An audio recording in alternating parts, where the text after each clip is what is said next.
Thank you, Mr. Speaker. Mr. Speaker, I stand to second the motion. And Mr. Speaker, I just wish to indicate that I want to agree with the majority whip that indeed when we have this movement from committee to committee is sometimes to ensure that we fill the spaces that were left by members. Like in our case, you find the case of Honorable Ngondo Were, who unfortunately died, and that slot is not filled. And also to ensure gender balance, regional balance. But also, Mr. Speaker, we also have members that have expertise that could be used in other committees. So, Mr. Speaker, even when you move one person who we know has expertise in law from justice to another committee, it's because we can use their expertise in law in another committee. There are certain skills that can be used in virtually any committee. If I'm a lawyer, my skills as a lawyer can be used in any committee. If I'm an economist, my skill as an economist can be used in any committee, including the catering committee, because you can, inform people with catering issues. So, Mr. Speaker, this is fairly straightforward. With those few remarks, I beg to second. Members on their feet, take your seats.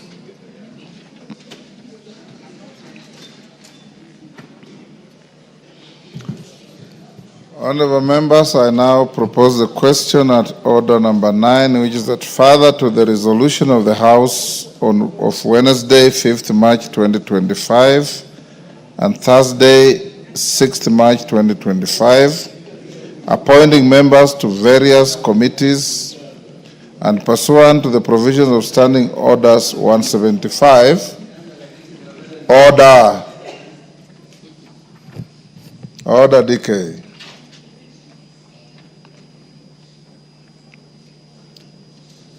And pursuant to the provision of Standing Order 175, this House further approves the appointment of the following members to the respective committees as specified hereunder.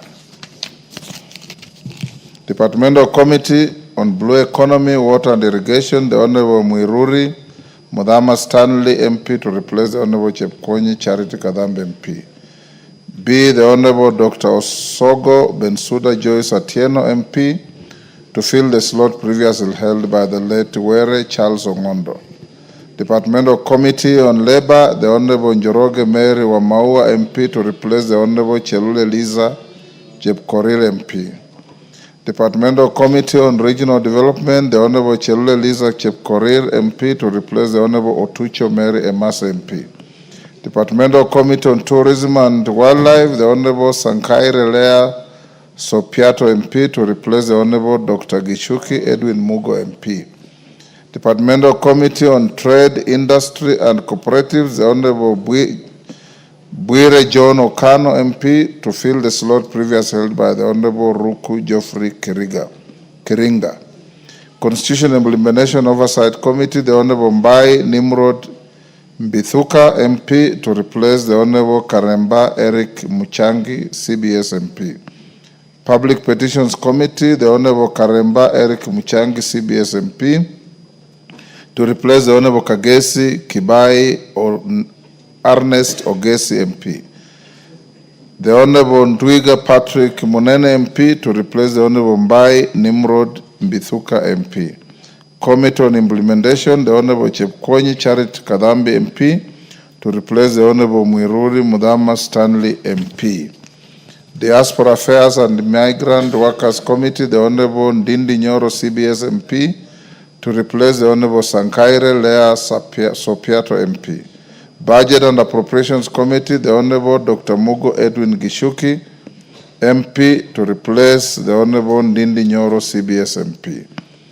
Committee on Powers and Privileges, the Honorable Maina Jen Njeri MP to replace the Honorable Bwire John Okano MP. The Honorable Ahmed Shakil Shabir CBS MP to replace the Honorable Oyo James Onyango MP. Committee on National Cohesion and Equal Opportunity, the Honorable Muratha Ann Wanjiku Mugo MP to replace the Honorable Maina Jen Njeri MP. the Honorable Orero Peter Ocheng MP to replace the slot previously held by the Honorable the late Were Charles Ongondo. Decentralized Funds Accounts Committee, the Honorable Oyo James Onyango MP to replace the Honorable Dr. Osogo Bensuda Joyce Atieno MP. Public Accounts Committee, the Honorable Otucho Mary Emasa MP to fill the slot previously held by the Honorable Ruku Geoffrey Kariuki Kiringa. Committee of the whole, sorry, we end there. Do I put the question? Yes. Members at the bar, take the nearest seats.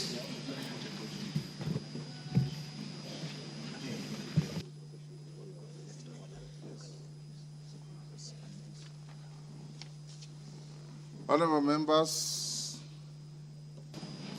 I now put the question at order number 9, which is that further to the resolution of the House on Wednesday, 5th March 2025 and Thursday, 6th March 2025, appointing members to various committees and pursuant to the provisions of Standing Order 175, this House further approves the appointment of the following members to the respective committees as specified hereunder.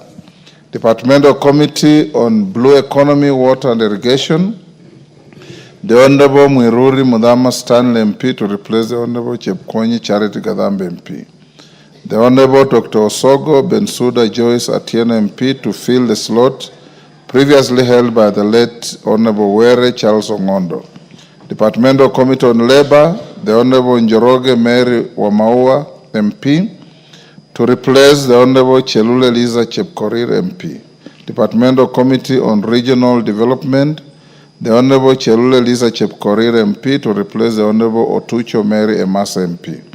Departmental Committee on Tourism and Wildlife, the Honorable Sankaire Lea Sopiato MP to replace the Honorable Dr. Gichuki Edwin Mugo MP. Departmental Committee on Trade, Industry and Cooperatives, the Honorable Bwire John Okano MP to replace the slot previously held by the Honorable Ruku Geoffrey Kiringa.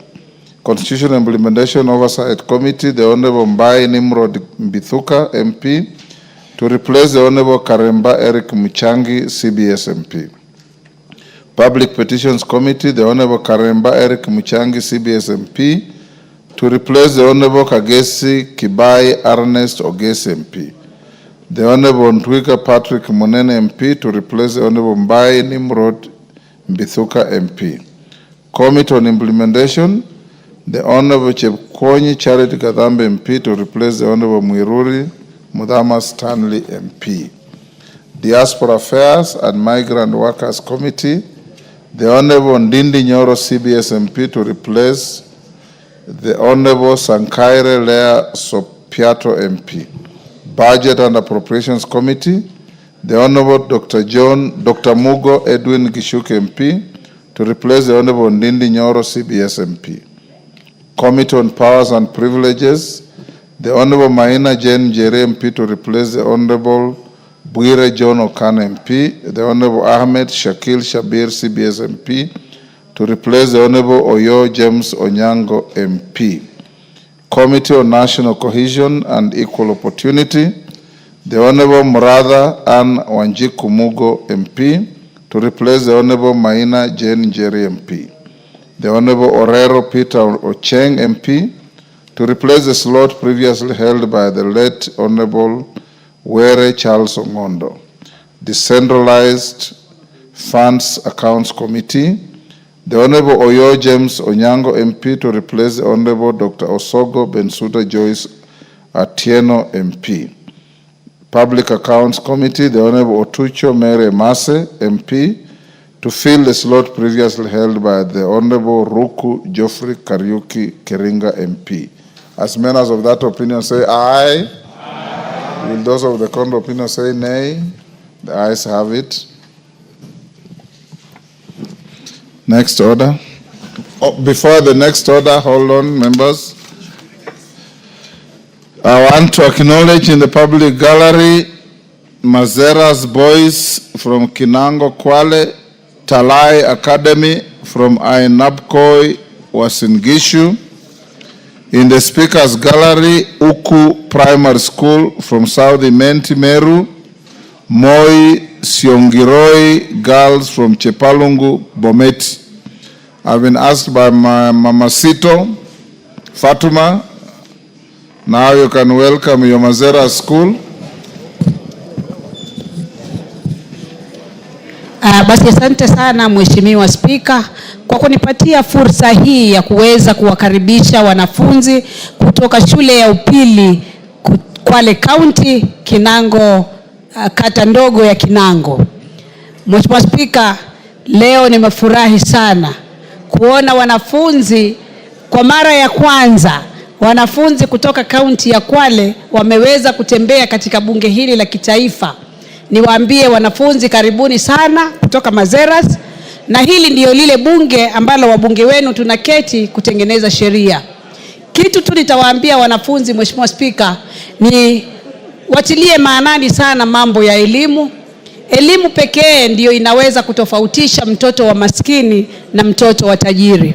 Na elimu pekee ndio chombo cha kuweza kubadilisha maisha ya binadamu. Vijana mlioko hapa, najua mna wakati mgumu, mnaona hivyo wakati mnapitia katika zile ugumu wa masomo.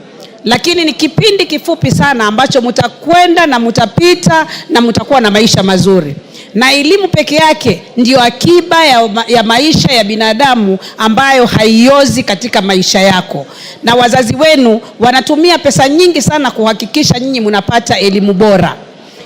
Sio kwamba wazazi hawataki kujenga majumba mazuri, sio kwamba wazazi hawataki kwenda kutembea holiday mahali, lakini ni kwa sababu kila mzazi anataka kuona mtoto wake amepata elimu bora. Mheshimiwa Spika, leo nimefurahi sana, nimesema kwa mara ya kwanza kuona wanafunzi kutoka Kwale County, Mazeras, vijana wa Mazeras Boys, karibuni sana hapa bunge la kitaifa na hapa Nairobi. Walimu tu mchunge, Nairobi ni jiji la wajanja, muwe makini sana na watoto wetu. Asanteni sana. Asante sana Mheshimiwa Spika kwa kunipatia fursa hii. Honorable Mandazi. Yeah, truly, Speaker, I would like to appreciate you, Speaker, for giving me the opportunity to welcome all students who have come here today to visit Parliament, to appreciate what we do as members of Parliament. Honorable Speaker, in your gallery, we have Moi Siongiroi girls. I want to confirm, Honorable Speaker, that Moi Siongiroi girls is a school from Chepalungu constituency, Honorable Speaker, and I confirm that they are the most disciplined girls within Bomet County, Speaker. They have always posted good results. This is Form 4 class of 2025, and I want, Honorable Speaker, together with all the candidates from Chepalungu constituency and all the candidates from the entire country, to wish them well as they prepare to sit for the exams in the third term. Honorable Speaker, I welcome them in Parliament, and as you can witness here, this is the place where we legislate, this is the place where we set rules, this is the place where we bridge gaps. Honorable Speaker, allow me to welcome them and to appreciate the teachers who have accompanied them. Thank you so much, Speaker. Thank you, Honorable Mandazi. On my behalf and on behalf of the House, we welcome the students, their teachers, and those accompanying them to the House of Parliament. Honorable members, at order number 9, I direct the clerk to organize and facilitate. Order McClap and your group. Disband that illegal Kamkunji. I direct the clerk to organize the affected committees, CIOC, public petitions, and regional development to proceed and elect their leadership. Next order. Order number 10, Committee of the Whole House.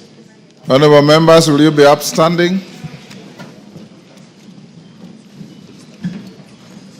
Honorable Wanjala, will you be upstanding?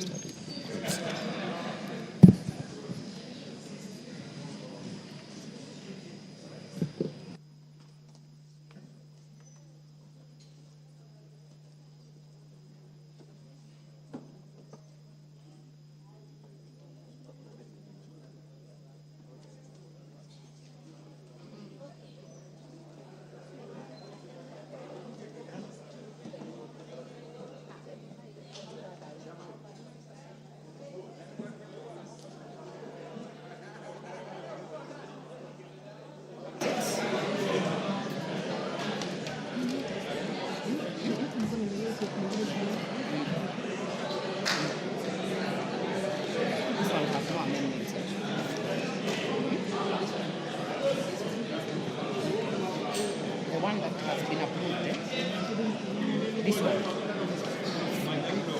So where is that?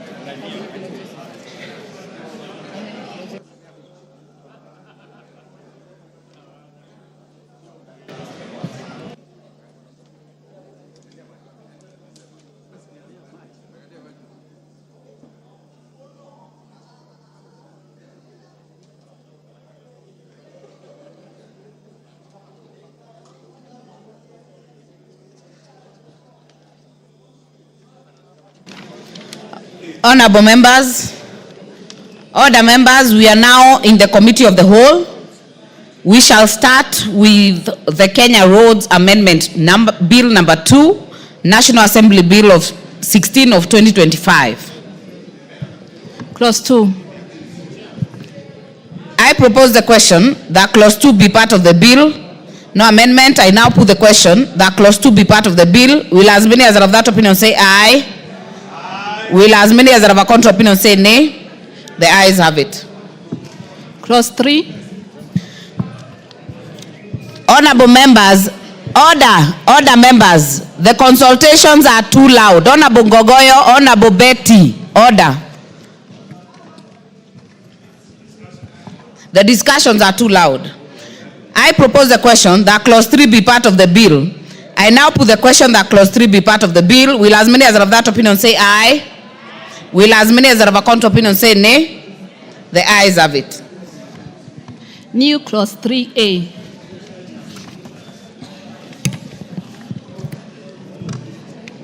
Mover, there is a proposed new clause. Majority Leader. Thank you, Honorable Chair. I beg to move that the new clause 3A be now read a second time. Honorable Speaker, this is to bring into the ambit of this bill the Kenya Roads Board Act, to achieve the same objective as the objectives of the bill, which was to reduce the terms of the Director Generals of the road agencies, and Kenya Roads Board being one of the other road agencies under the Ministry of Roads, to reduce the terms of office from 5 years to 3 years. And the same justification, Honorable Speaker, as that in the bill. Thank you, Honorable Speaker. I beg to move. Very well. I therefore propose the question that the new clause 3A be now read a second time. Yes, Honorable Tom Kajwang, member for Ruaraka. Madam Speaker, while I support this amendment, and I must say that this is in keeping with the Mwongozo Code, and this is making the uniform application of this law across the sector, the road sector.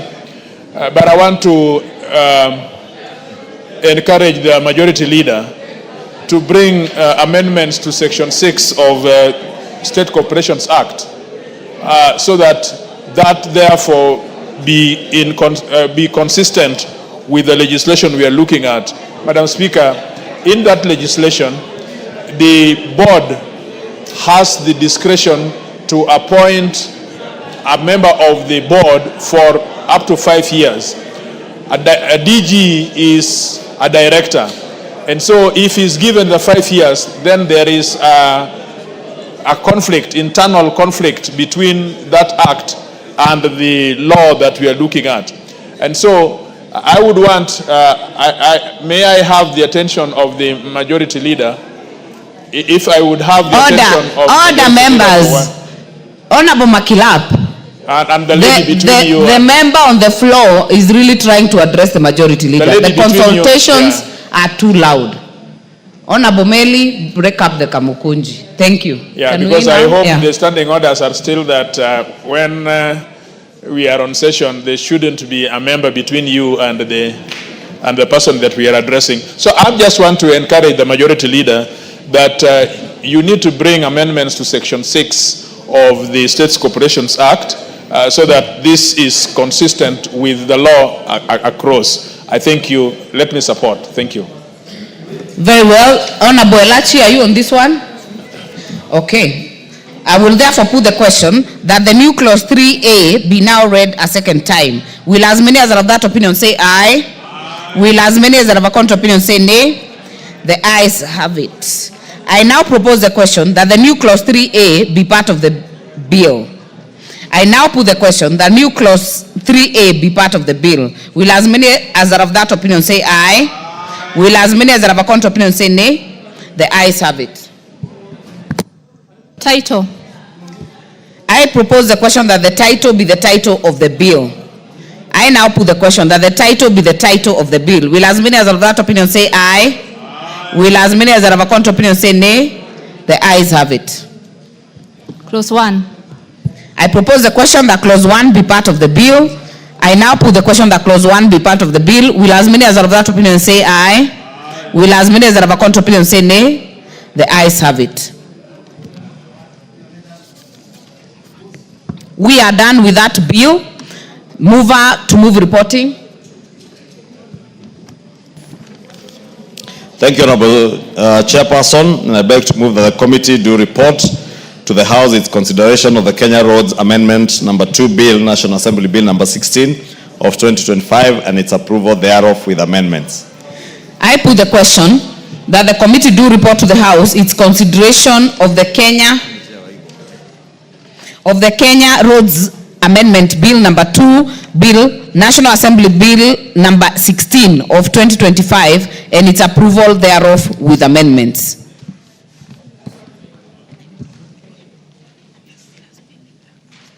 Yes, will as many as are of that opinion say aye? Will as many as are of a contrary opinion say nay? The ayes have it. Honorable members, for convenience of the House, we will continue to the next bill, the County Public Finance Laws Amendment Bill, Senate Bill Number 39 of 2023. Clauses 2, 3, 4, 5, 6, 7, 8, and 9. Where are they? I propose the question that clauses 2, 3, 4, 5, 6, 7, 8, 9 be part of the bill. No amendments. I will now put the question that clauses 2, 3, 4, 5, 6, 7, 8, and 9 be part of the bill. Will as many as are of that opinion say aye? Will as many as are of a contrary opinion say nay? The ayes have it. Title. I propose the question that the title be the title of the bill. I put the question that the title be the title of the bill. Will as many as are of that opinion say aye? Will as many as are of a contrary opinion say nay? The ayes have it. Clause 1. I propose the question that clause 1 be part of the bill. I now put the question that clause 1 be part of the bill. Will as many as are of that opinion say aye? Will as many as are of a contrary opinion say nay? The ayes have it. I will now call the mover to move reporting.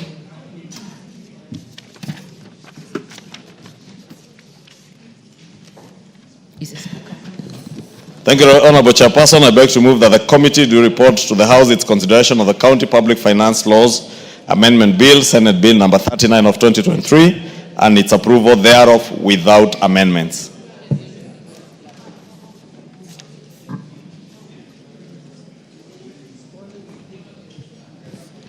I therefore put the question, which is that the committee do report to the House its consideration of the County Public Finance Laws Amendment Bill, Senate Bill Number 39 of 2023, and its approval thereof without amendments. As many as are of that opinion say aye. Aye. As many as are of a contrary opinion say nay. The ayes have it. So confirm the move. Then I report.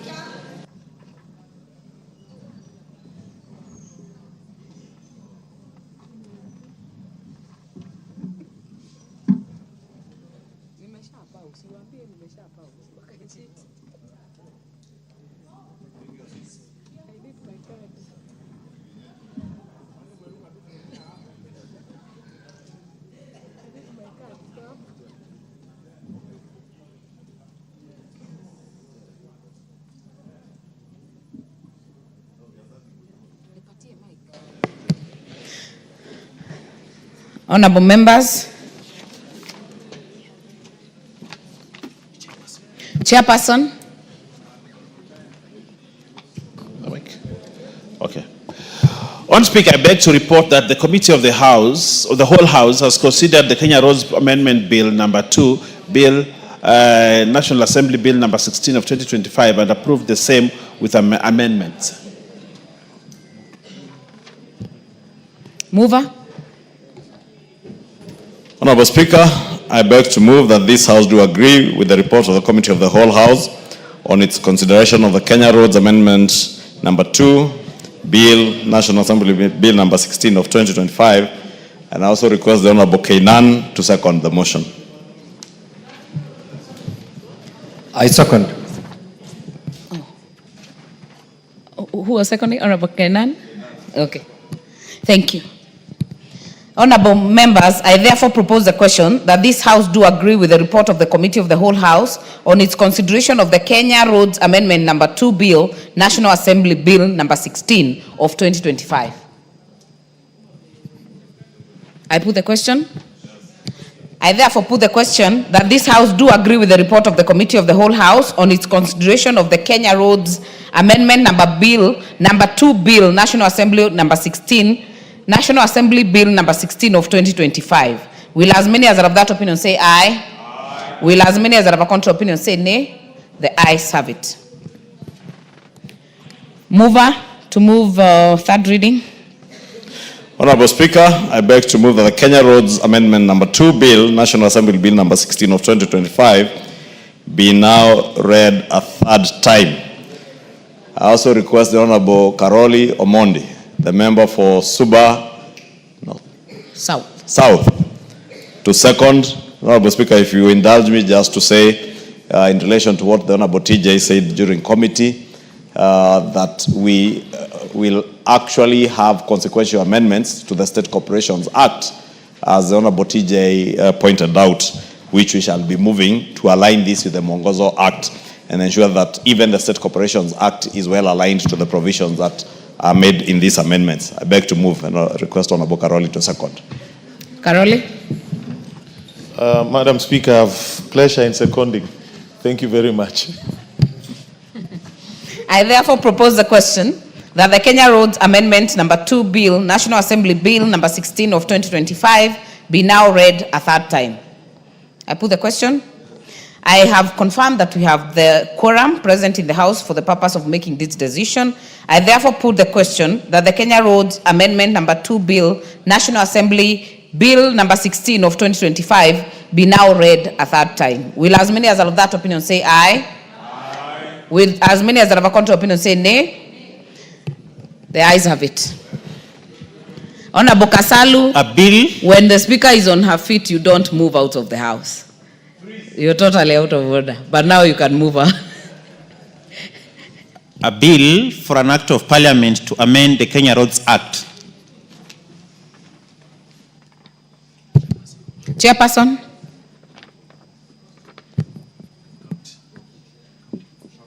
No, you've read.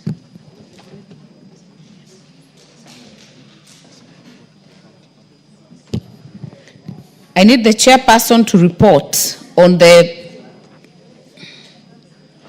County Public Finance Laws Amendment Bill. On Speaker, I beg to report that the Committee of the whole House has considered the County Public Finance Laws Amendment Bill, Senate Bill number 39 of 2023, and approved the same without amendments. Mover.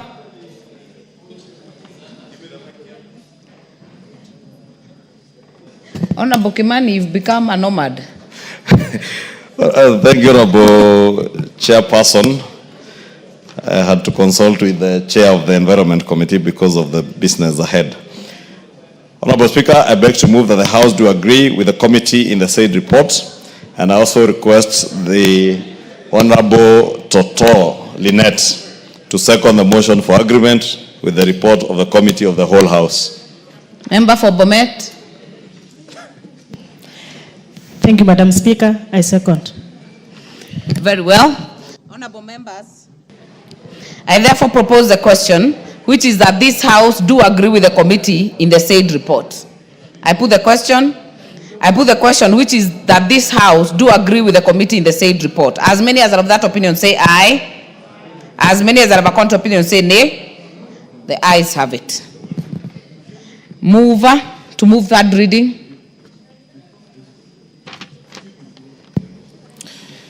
Honorable Speaker, I beg to move that the County Public Finance Laws Amendments Bill, Senate Bill number 39 of 2023, be now read a third time.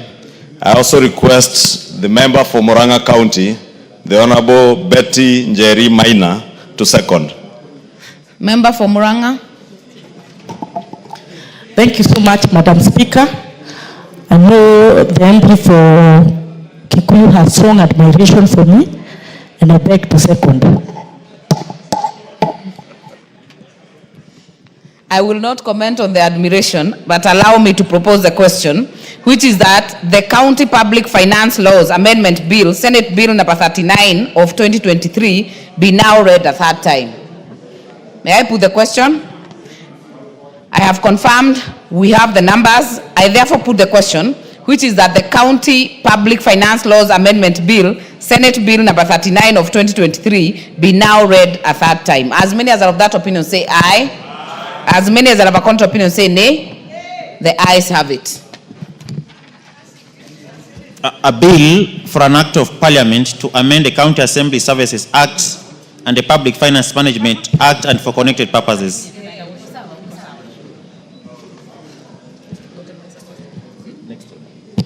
Next order.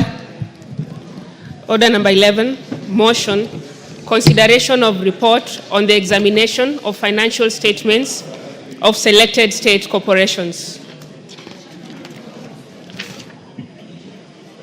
The Chairperson, Public Investments Committee on Commercial Affairs and Energy. Who is that? Honorable Kosim.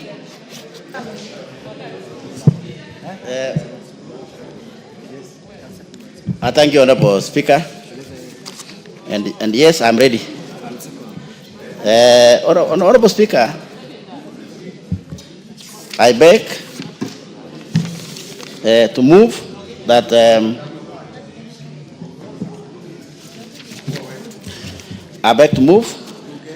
the House adopts the report of the Public Investment Committee on Commercial Affairs and Energy on the examination of the reports of the Auditor General on the financial statement of selected state corporations laid on the table of the House on Wednesday, 4th June 2025, Honorable Speaker. And in so doing, Honorable Speaker, and I thank you for giving me this opportunity, is to lay the foundation of this report. This is our second report, Honorable Speaker, which has the following selected state corporations. One, Honorable Speaker, we have National Water Harvesting as an organization, Honorable Speaker, that we examined their books. Between which financial year? 2018 to 2021, Honorable Speaker. This is 3 financial years. And Honorable Speaker, it had 30 audit queries.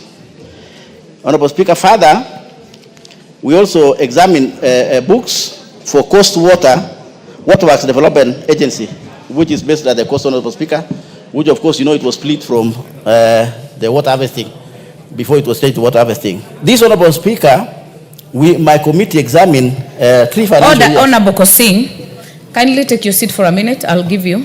Because we have so many students coming in and out of the gallery, and I know many would like to be acknowledged when they are in here.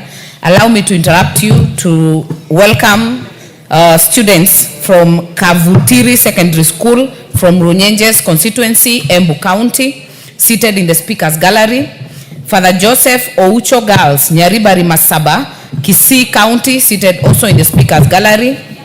And in the public gallery, Kirimega Primary School from Madioya constituency, Murang'a County, and the Longo Primary School from Narok West, Narok County. On behalf of the House, we welcome all the students in the House to observe the proceedings. Honorable Kosing, kindly proceed.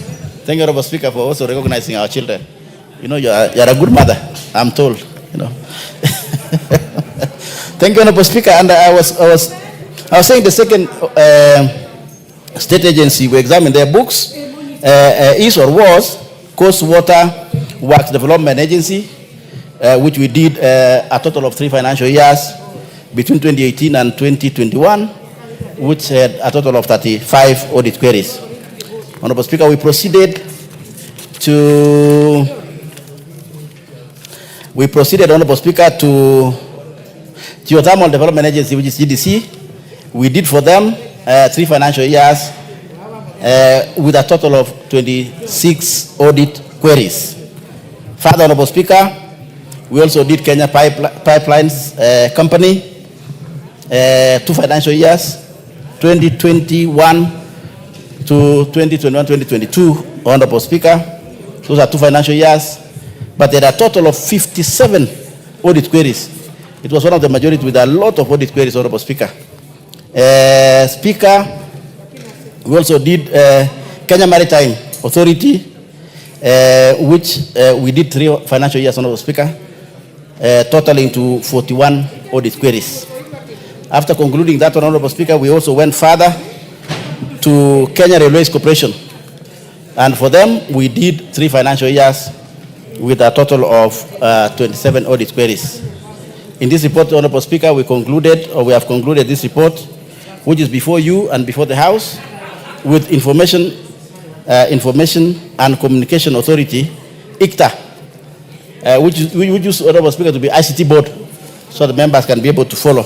Honorable Speaker, we did for them 3 financial years, which had a total of 26 audit queries.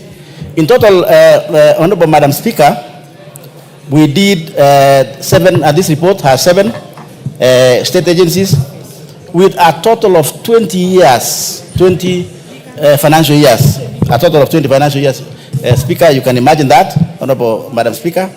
And audit queries, 242 audit queries that went through. So, Honorable Speaker, what did we find out? I want to share with Honorable Member, of course it's in the committee, but I want to do like a cross-cutting. I want to do a cross-cutting issues, Honorable Speaker, for the benefit of the House and the benefit of the membership. And let me go back, Honorable Speaker, that gives you a total of 20 financial years, you can imagine, with all more than about 250 audit queries. In summary, or major issues, which we might call important issue, of course, with all those audit queries, like for example now, national water. Honorable Speaker, what became of serious concern in national water, Honorable Speaker, is undisclosed and long outstanding loans in this national water, Honorable Speaker. And this relates to 3 loans obtained through subsidiary agreements with the government of Kenya to finance specific water infrastructure, Honorable Speaker.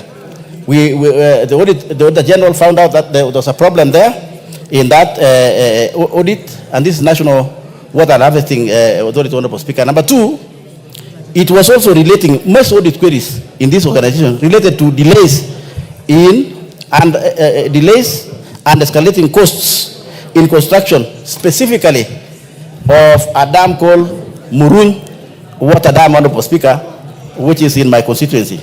Honorable Speaker, in those cross-cutting audit queries, what did the committee recommend in those audit queries? Number one, Honorable Speaker, the committee recommended, particularly for the escalation of costs and delays of Muruny Water, Honorable Speaker, the committee recommended for a special audit of this project so that the underlying issues can be established. Why there's escalating costs in that project, why there's long overdue delays that the people of Kenya in that part of the world are not enjoying this water. It is long overdue, Honorable Speaker. And therefore, there are serious questions that need to be established within that. And therefore, the committee, Honorable Speaker, is recommending that that water project needs to be re-audited. So we are ordering and we are recommending, Honorable Speaker, for special audit. In the undisclosed loans, these matters of unexpected between NWASHA and Water Works Development Agency by formally escalating to the national and county governments.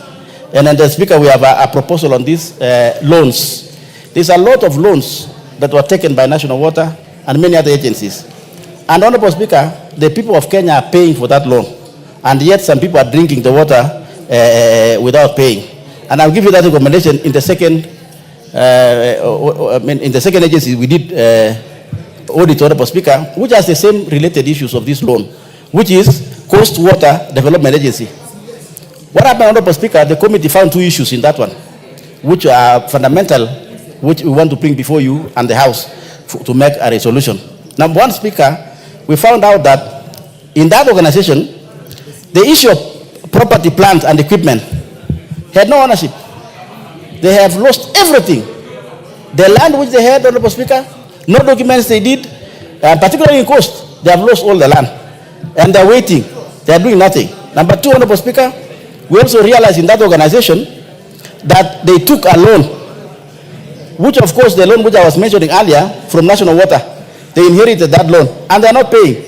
So the Auditor General is saying, then Kenyans are losing money through Coast Water Development Authority, and yet they are not paying their part of the loan to national government or National Treasury, so that National Treasury pays the loan to the international community, Honorable Speaker. And therefore, we had serious recommendations, Honorable Speaker, on that one, which is, number one, we recommend that EACC and the National Land Commission to conclude investigation of the ownership of the entire land, the entire Coast Water Development land in the Coast, Honorable Speaker, and take the culprits to book, or bring the culprits, Honorable Speaker, to book, so that those people can face the law. And help Coast Water Development Works Authority to be able to recover that land. Because, Honorable Speaker, we found that they have no capacity. The Coast Water Development Authority has no capacity to recover their land. Their lands have gone, maybe to big fish, but we needed now EACC and National Land Commission, particularly EACC, to intervene and investigate and bring this matter to book, so that the land that is the Coast Water Development Authority land, Honorable Speaker, can be brought back. It used to have a lot of land. We went to Coast ourselves, we visited them, and we realized that they have no land. On the issue of the loan, which they took from National Water, and they are not paying, we also interviewed, and we had interrogation and consultation with National Treasury, Honorable Speaker. We realized that National Treasury is paying that loan like normal loan. And something that got attention of the committee, Honorable Speaker, is that National Treasury is paying that loan using our taxes. But the loan did not just come in this country for nothing. It came to do something, which is what? Which is build the water dams and the water projects. We also realize, Honorable Speaker, that Kenyans somewhere else are enjoying this water. They are paying the water to water agencies down there, and the water agencies are not submitting the money or the tariffs which are supposed to pay. They are not submitting to National Treasury. So what happens? It means that Kenyans outside the jurisdiction of, which means actually Kenyans are paying for them instead of them paying for the loan which they use the water. We have a very serious recommendation there, Honorable Speaker. And that is the second issue, or the second organization that we find there were serious issues. And Honorable Speaker, I think this issue of national water and coast water, the problems which I have just cited, requires a serious legislative intervention, which I am going to give you from the proposal from my committee when I conclude moving this report. Honorable Speaker, I go to the third organization, which of course it is in my report, or the report of the committee, which is, Honorable Speaker, geothermal, GDC. And what we realized, Honorable Speaker, in GDC, which caught the eye of the Auditor General, and further found its way to a serious interrogation within my committee, is the issues, Honorable Speaker, of long outstanding corporate tax and related penalties, which KRA is slapping on GDC, and it's almost crippling. In fact, Honorable Speaker, I think many Kenyans are now asking themselves, what is GDC and where is GDC, and whether still GDC still exists. Honorable Speaker, that's an organization almost which is on its dying bed. Why? Because some of the tax obligation or would-be tax obligation, which is being slapped by KRA, Honorable Speaker, is almost bringing the organization down. We realized, Honorable Speaker, and we brought in also National Treasury. We spoke with them. There's a problem, Honorable Speaker, because they are almost taking each other to court. And we were wondering, as a committee in Parliament, how can government take itself to court? And it happens, Honorable Speaker, from some revenues that come from 59 wells, which, Honorable Speaker, the organization got that special money to sink 59 wells. And the revenues, because then they get the steam, and they sell the steam to KenGen. KenGen uses the steam to generate power, and then KenGen sells to KPLC. Also, the same steam GDC sells to independent power producers. Independent power producers, they produce electricity. Then they sell to Kenya Power. So they get money from Kenya Power. But that money was supposed to be reinvested, Honorable Speaker, to develop a lot of wells. This is geothermal wells. We also realize, Honorable Speaker, and the best for the country, it is the cleanest energy and it's the cheapest energy when you compare with other sources of generating power. Steam is the cheapest, most sustainable, and the cleanest. So the government then had a proposal that let us use the revenues which come from KPLC to GDC to be able to develop more wells so that we can generate more cheaper power. Honorable Speaker, what happened is that KRA, with their what you call wisdom or lack of wisdom, then what happened? They taxed that revenue, which was supposed to be like plowed back, or the money used to be to plow other wells, so that then GDC becomes like self-sustainable. We don't borrow money to sink more wells to generate more power.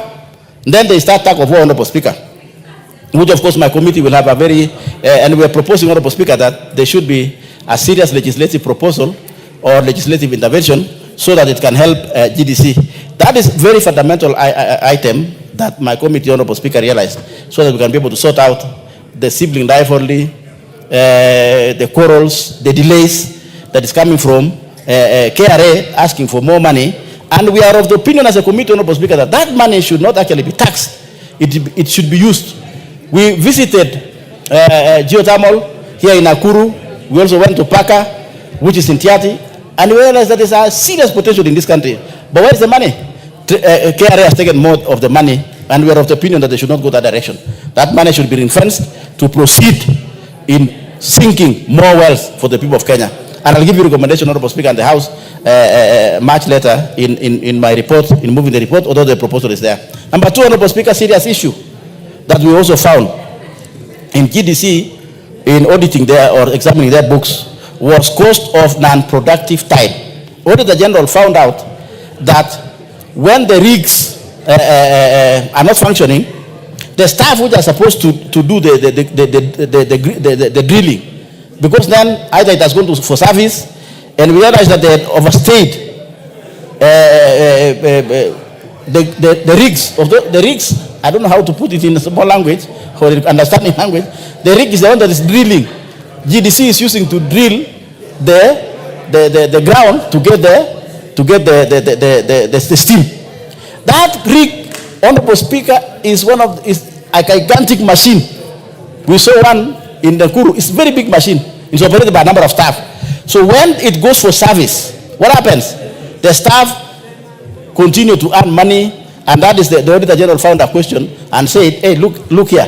Why are these people earning money and yet they're not, the rig machine is not working? We are, Honorable Speaker, and we are giving proposal to the House that, Honorable Speaker, going forward, we are recommending that institutions like GDC, because we asked them what caused the delays of these maintenance machines. They told us, Honorable Speaker, procurement of spare parts takes ages. Shipping of spare parts takes ages. And they were blaming the Procurement Act. We realized, Honorable Speaker, that we agreed that those special agencies like GDC, and that's our proposal to the House, that the House will agree with us that those special agencies like GDC, Honorable Speaker, do what you call service agreements, right? Service agreements, and that's our proposal. That GDC considers using service agreements, that they have a service contract, maybe 3 years, for supply of certain special equipment, so that we don't have an idle time, so that the rig continues to work. We're proposing, Honorable Speaker, that the House agrees with us that we give permission and the proposal to GDC to have a service agreement for 3 years, for 4 years, of course, without floating procurement rules, Honorable Speaker, so that if a spare part is required in a rig, that it should not take 45 days to be able to procure that spare part, or it should not take 4 months. And that is why the Auditor General was questioning that those people who are being paid without the rig working, they should pay back. And we realized that it was not their problem, Honorable Speaker. It was the problem of our laws. So we are recommending, Honorable Speaker, that special institutions like GDC to maybe consider having a service agreement. Service agreements, Honorable Speaker, is where you have a valid procurement, you have a valid supply agreement, that if there is a spare part that is required in a rig, that you can actually be told immediately, and then you also get that spare part immediately, Honorable Speaker. That way it cuts short the time, and we agree, and we thank the General for flagging out that. Honorable Speaker, we proceeded also to Kenya Pipelines Corporation. Honorable Speaker, we found out, the committee found out something interesting with this Pipelines Corporation. And of course, a number of audit queries are there. There are two financial years, 57. Out of that, Honorable Speaker, what caught the attention of the committee is irregular disposal of company land. Honorable Speaker, irregular disposal of company land. The land was acquired and it was sold on like a throwaway price. And therefore, Speaker, the committee found in its own wisdom that the accounting officer should take responsibility of disposing up the land, and we are of the opinion that ESCC should investigate that land, Honorable Speaker, or the disposal of that land, which in my committee's view and observation, that it was sold in a throwaway price, like there was some understanding. Yeah, maybe the buyers were insiders, and therefore they would just agree and say, so we are recommending, Honorable Speaker, that anti-corruption takes up that matter. Further, Honorable Speaker, in the same organization is the issue of land without titles. Honorable Kosing, you'll pardon me, but for reasons I had explained earlier, kindly allow me to recognize, because today is quite a heavy traffic for our students, given that it's a closing day and closing week. Allow me to welcome the students that have come to our gallery. In the speaker's gallery, we have Doldol Boys Secondary School from Laikipia North constituency, Laikipia County. You have St. Kizito's Junior Secondary, Mbere South, Embu County. We have Ngenia Comprehensive, Laikipia North, Laikipia County. And in the public gallery, we have Bikeke Primary School, Kiminini, Trans Nzoia County. We have Ise Primary School, Mwingi Central, Kitui County. We have Sikirar Primary School, Narok West County, Narok County. Allow me, Honorable Kosing, because you have a whole 40 minutes to go, and I know you can exhaust, allow me to indulge Honorable Sarah Paulata of Laikipia North to welcome the students on our behalf in 1 minute. Thank you, Madam Speaker. Madam Speaker, I take this opportunity on behalf of all the members whose students are visiting to welcome them. Madam Speaker, I will proudly say I am an old student of Doldol Boys. And that is why one day when the majority leader told me that he went to Alliance Boys, I told him there is many similarities between me and him, because I also went to Doldol Boys. And Madam Speaker, despite the fact that these students took a very long, bumpy and rough ride to arrive to Nairobi, I want to tell them that the hardship they come from should not limit their potential. Madam Speaker, and I also want to take this time to say, I'm sure when these students came past Nanyuki, they wondered whether this is the same Kenya they come from because of the state of the roads. So I would urge this House, I would urge the leadership of this country to make Laikipia North look like the rest of Kenya. I wish them a safe travel back home, and I want to urge them to work hard and do not let the challenges, do not let the challenges mismanage you. You can be anything you want to be, from Doldol to National Assembly. Very well. You will tell us in another sitting how you are an old girl of Doldol boys. But for now, Honorable Kosing, kindly take it up. Thank you, Honorable Speaker. And, I said you are a good mother. Now I have been vindicated that you are a good mother, or evidence has given it. That's why you are recognizing our children. And thank you, Honorable Speaker. Speaker, I was highlighting issues that the committee found out in Kenya Pipelines Corporation. I have mentioned that one, which is land, and one also that caught attention of the committee, Honorable Speaker, is this one, which we term as unprocedural implementation of Mzima Springs Water Project. Honorable Speaker, there are two issues in that water project that caught the attention of the committee. One, which was which is perplexing, Honorable Speaker, was that they wanted to decommission, Honorable Speaker, or they wanted to change. This is Kenya Pipelines, and this is Mzima Springs. Mzima Springs, Honorable Speaker, is water. So you can imagine, National Pipelines, Honorable Speaker, is for petrol. It's for supply of petrol. So what we found out, Honorable Speaker, is that they were directed to take petrol pipes, right, to be able to transport water, Honorable Speaker, from Zima to Mombasa. It was weird, Honorable Speaker, that you can, somebody can direct that you use petrol or petrol pipes, that those petrol pipes can be used to transport water for human consumption, Honorable Speaker. That was weird. My committee found out that, Honorable Speaker, that was extremely weird. Number two, in that, Honorable Speaker, they spent 400 million. They spent 400 million in trying to do the pipeline from Springs, Mzima Springs. Mzima Springs, Honorable Speaker, is in Taita. It's in Taita, Taveta. And therefore, of course, moving that water all the way to Mombasa, it's about 200 kilometers or something like that, or maybe less. I think surveyors can be able to tell us that. But that's an estimate. But what caught the attention of the committee, Honorable Speaker, are those two issues. How can one, in any thinking, normal thinking, expect that you can transport water using petrol pipes or pipes that carry oil? It's weird, Honorable Speaker, in terms of health. And of course, it didn't happen. And therefore, because it didn't happen, we don't know where 400 million went, Honorable Speaker, or was used, or squandered, or eaten. Therefore, Honorable Speaker, the committee is asking the House to agree with us, and the agreement we're asking, Honorable Speaker, is that the officers who are involved that day, they must be investigated by EACC anti-corruption, Honorable Speaker. Yes, and they should not, and so that, Honorable Speaker, in future, nobody can say there are powers from above. Powers from above, Honorable Speaker, can lead to danger in terms of health of the people. And this is a good example of Mzima Springs, Honorable Speaker. It was weird that some people, even if it is direction from above, that some people can agree to use, of course it failed.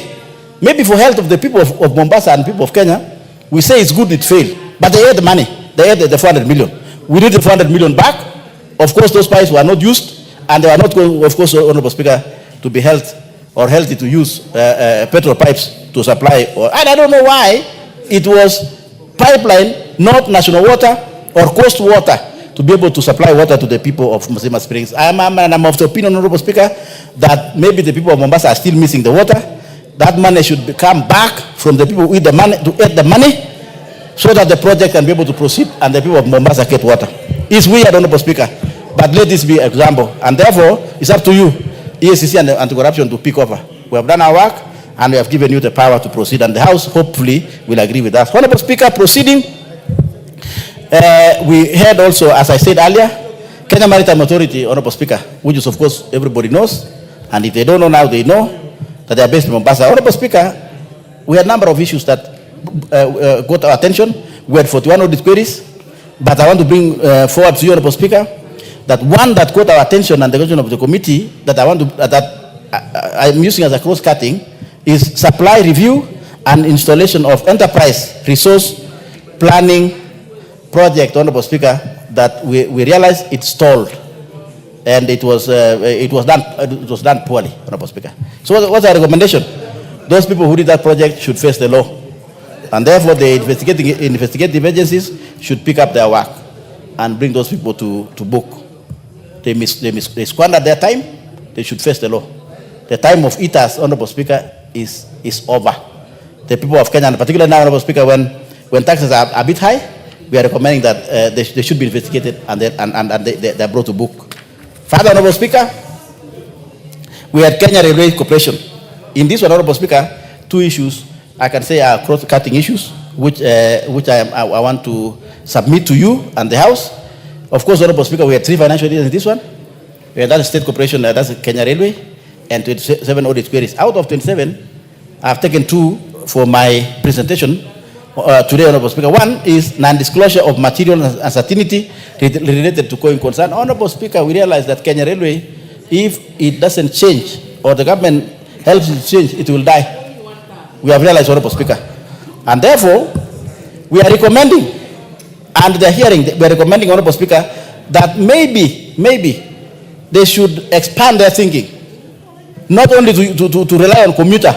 We are also thinking, Honorable Speaker, that they should heavily rely on cargo.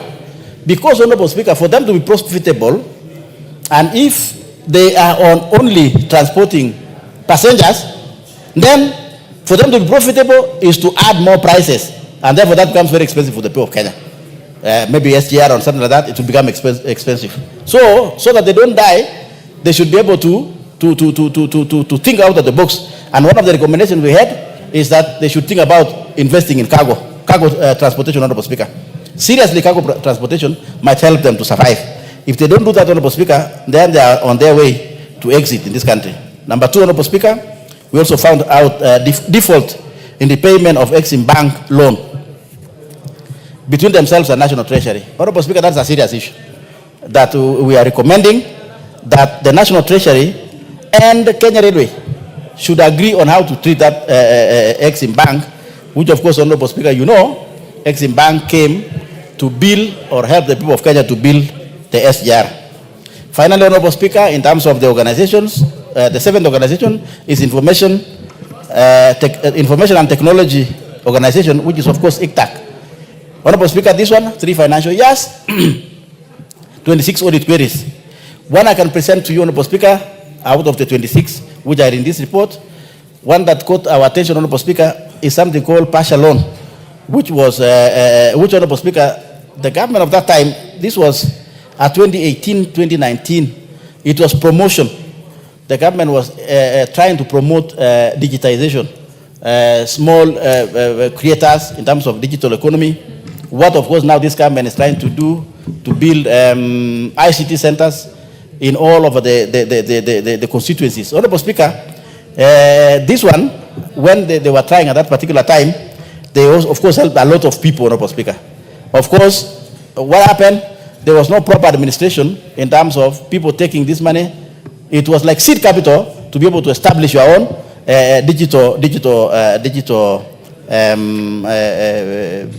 it was just like a nursery. Government had money for nursery. It gave to ICT. And in trying to recover the money, Honorable Speaker, ICT board, it became impossible. Of course, these are small people, no security.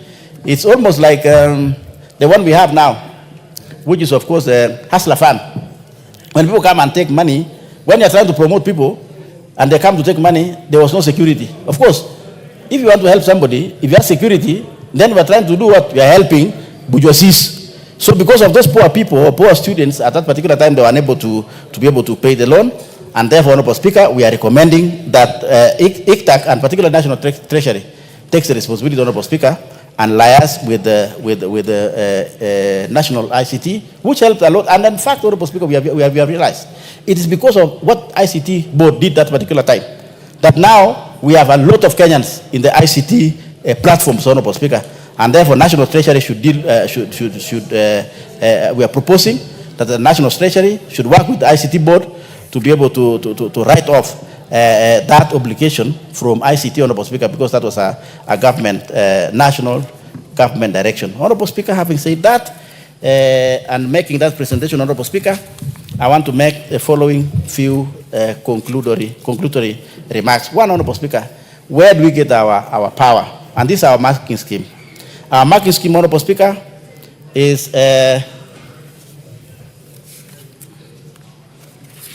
Honorable Speaker, our marking scheme, that is what guided my committee. And I want to thank my colleagues. But what guided our committee, Honorable Speaker, is Article 201, Honorable Speaker, of the Constitution. Of course, and this is a constitutional item.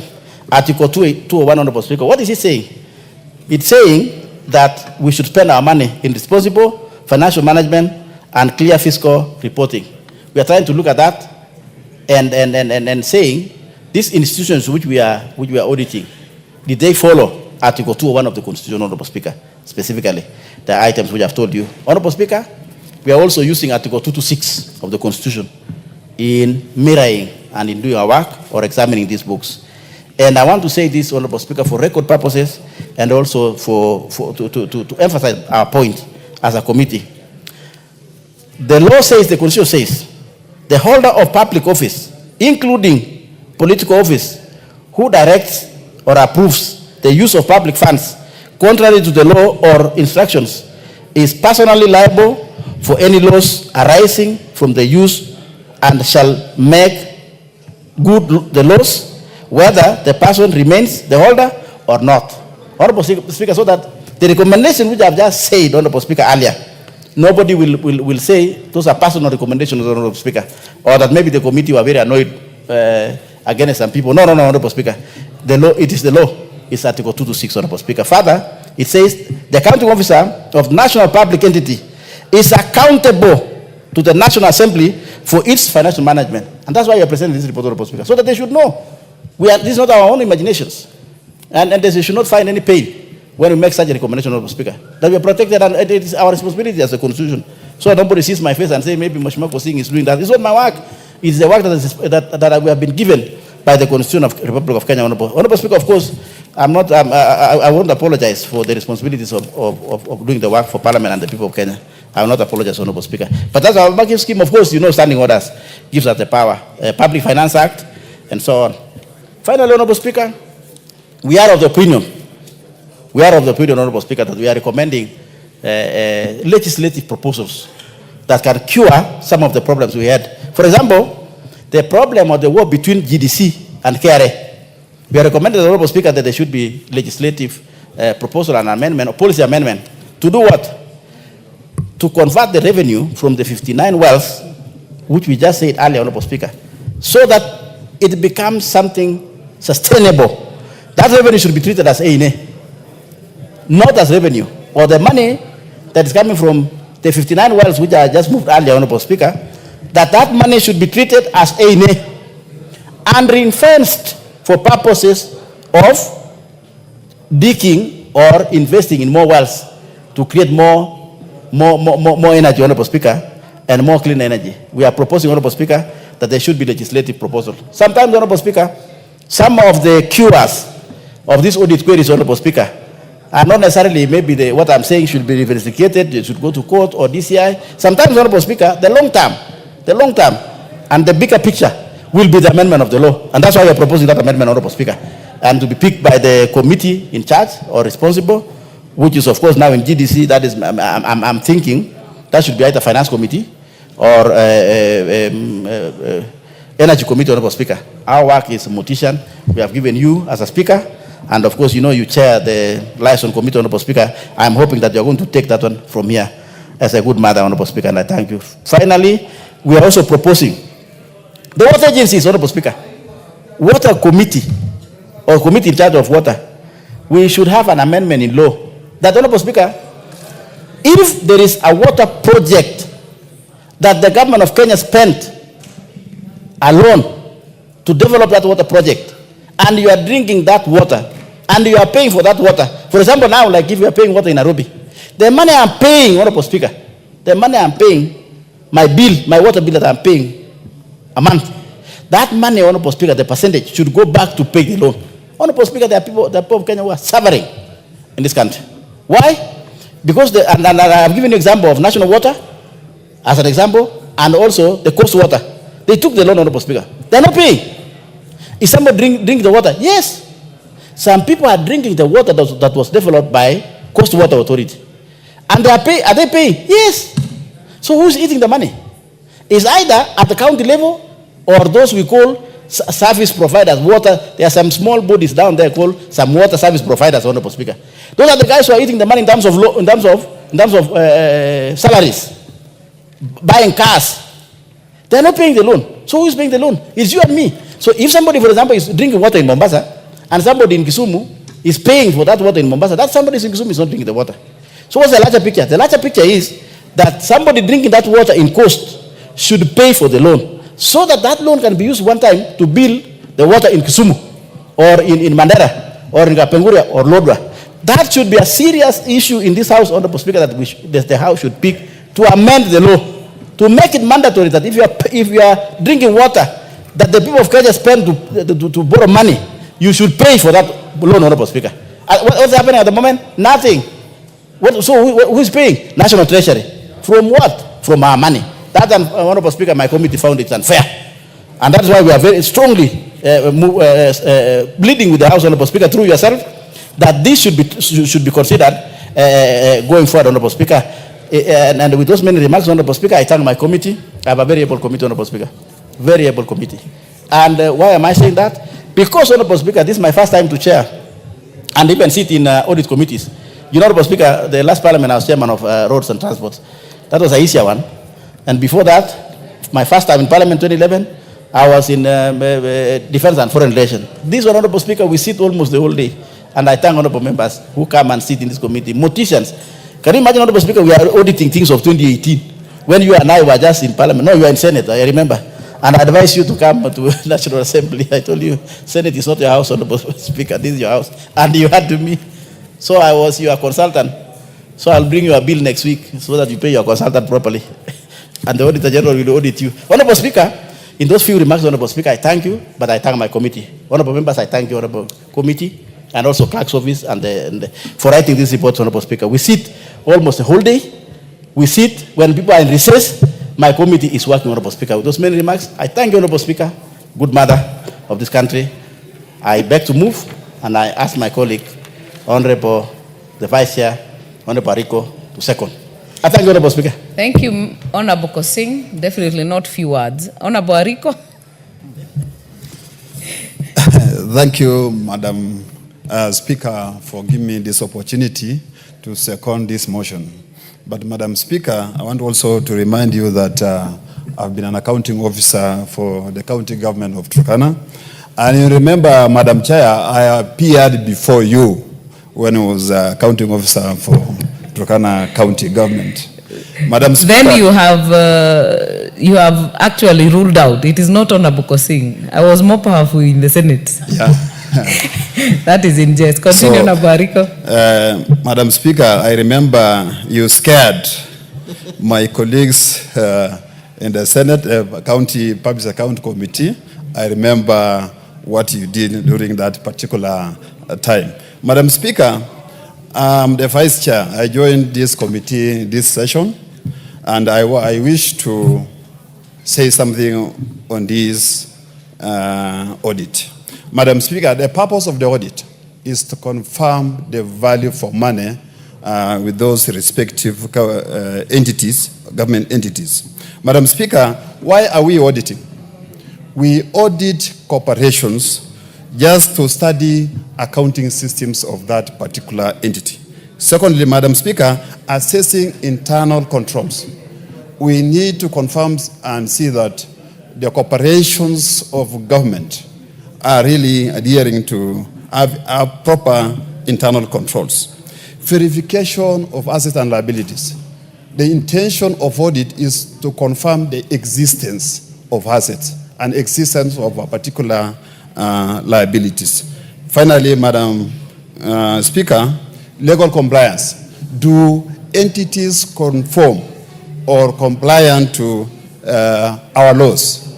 The Public Procurement and Disposal Act, Public Financial Management Act, and the Constitution of Kenya. Madam Speaker, what we establish as a committee is weak financial management by our corporations. The reason as to why, Madam Speaker, Code of Corporate Governance for State Corporations was established in 2013 is to enhance effectiveness and efficiency of these state corporations. That particular Code of Corporate Governance must be conformed by state corporations. Madam Speaker, as you go through the audit of these corporations, you will establish that these people who are manning these corporations are not conforming or they are not compliant to Mongoso. Madam Speaker, this weak financial management, if you look at Public Procurement and Disposal Act, many of these audit queries majorly lie on public procurement. Why?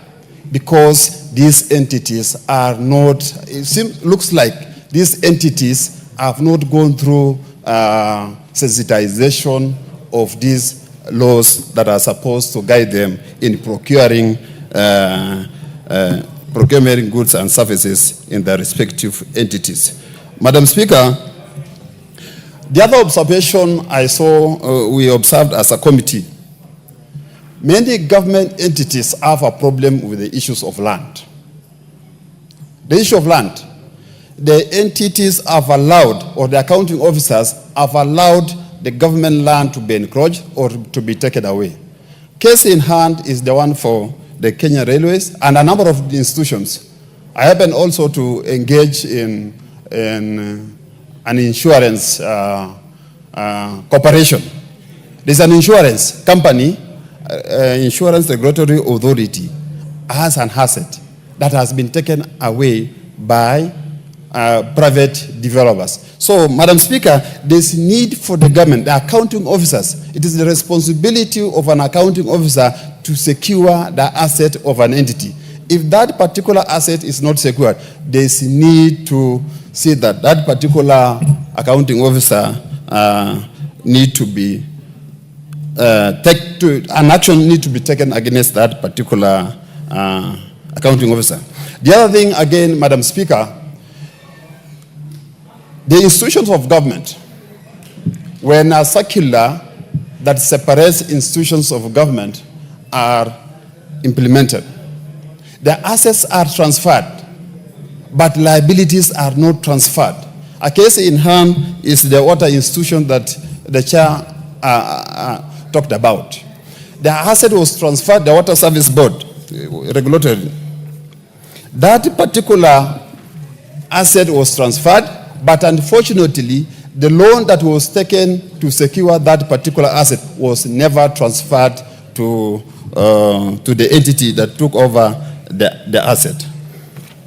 Madam Speaker, the committee has made recommendation. The reason as to why the committee is there, the committee has to observe all the happenings of that particular institution, and especially what has been highlighted by the auditor. And we've made recommendation. And those recommendations, Madam Speaker, need to be observed.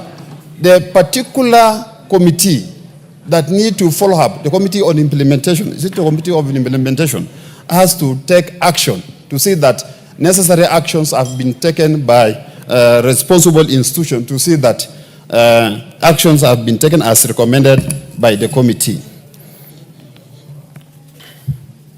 The issues of disclosures in our financial statements, Madam Speaker.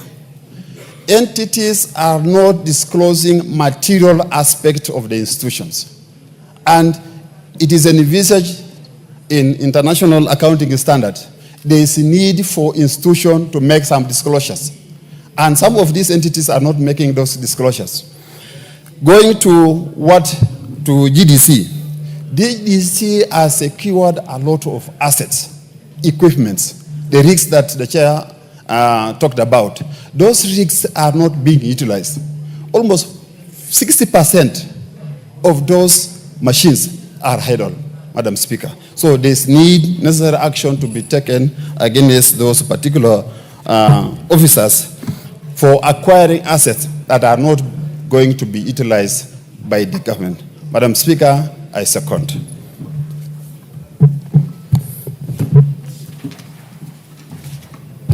Very well. Honorable members, I therefore propose a question that this House adopts the report of the Public Investments Committee on Commercial Affairs and Energy on its examination of the reports of the Auditor General on the financial statements of selected state corporations laid on the table of the House on Wednesday, 4th of June, 2025.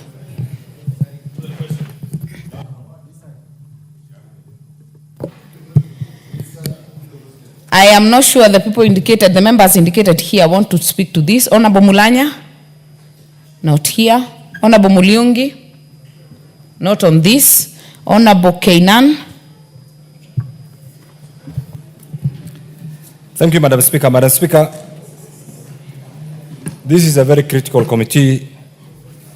As the chairman emeritus, fondly, one of the things that I remember when the framers of the current standing orders, like the late Honorable Anyona, the Honorable James Agri Orengo, and Governor Anyang Yong, came up with the standing orders, actually one of its first in the region, to come up with a special committee called the Public Investment Committee. Then they had three things in mind.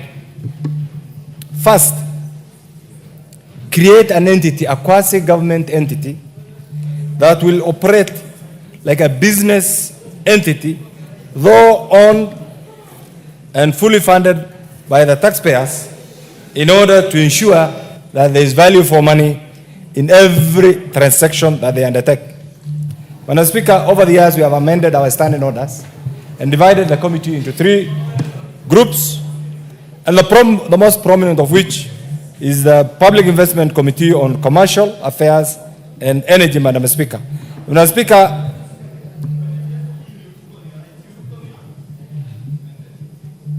one of the key mandates of the committee, Madam Speaker, is to examine, in the context of autonomy and efficiency of public investments, whether the affairs of these public investments are being managed in accordance with sound financial or business principles and prudent financial practices. Madam Speaker, all of us are students of both the fight, the propagation, and the use of the current constitution. One of the reasons, again, why the framers of the current constitution decided to have an audit office that is not operated, that is not manipulated, that is not within the purview and the mercy of the executive, was again to allow for a free, fair, objective audit institutions, Madam Speaker, that truly accept something I call the 3 C's in audits and the 5 E's and the 7 E's in auditing. What are these 5 C's in auditing? Madam Speaker, there must be a criteria for auditing. Audit is not just a haphazard activity. There must be a criteria. That criteria is determined by adherence to well-known, financially understood system, Madam Speaker. The other bit is there must be a condition for auditing. The other one is there must be cause for auditing, Madam Speaker. And equally, the other C is there must be consequence for that particular audit. And finally, there must be a mechanism, a corrective, that's what they call the corrective action. Those are the 5 C's that any audit institution must adhere to. What are the 7 E's, Madam Speaker, in audit?